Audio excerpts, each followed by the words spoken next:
In this session, let's learn about grouping function. Okay, so in the previous sessions, we learnt how to display the subtotals and the grand totals using rollup and cube, right?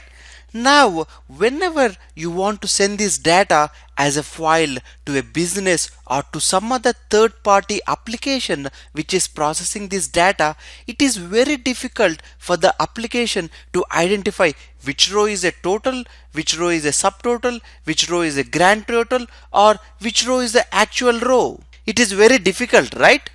So to identify which is the grand total or which is the subtotal or which is the actual row, we use the grouping function. Okay, this grouping function takes single column as a parameter. That parameter is one of your group by columns. Okay, here you see I am using a grouping function and I use the first group by column, and here grouping and the product name, which is my second group by column. So, and I'm creating the column flag 1 and flag 2, and in the group by I am using a cube. Okay, so how does the output look like? So it looks like, we know the cube function displays the subtotal for the first group by column and for the second group by column like this.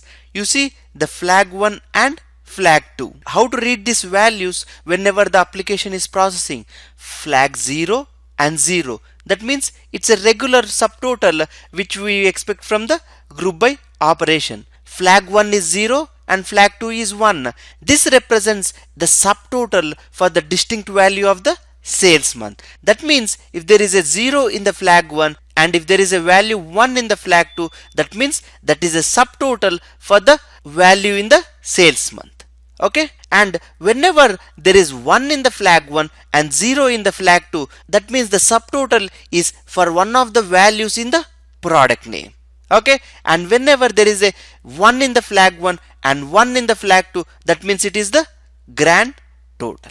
Okay, like this, using this flag 1 and flag 2, whatever the application is reading this data can easily identify what that subtotal is for. Okay, now let's take a look at the demo. Okay, so let me create the column grouping using the grouping function. Grouping, okay, and I'll use the first column. Okay, first group by column, and I'll mention here, okay, as flag 1. Okay, and I'll create another column grouping of product name.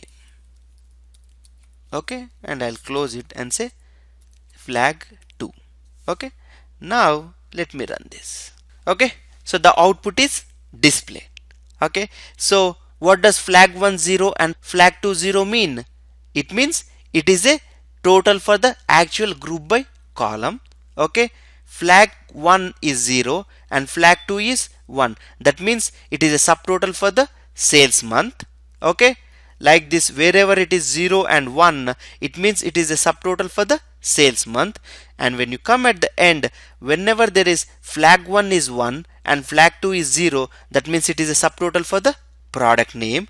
And if you come to the end, 1 and 1 in these columns means it is a grand total. Okay, like this, you can use the grouping function to identify which is the subtotal, which is the grand total, and which is the actual total. Okay.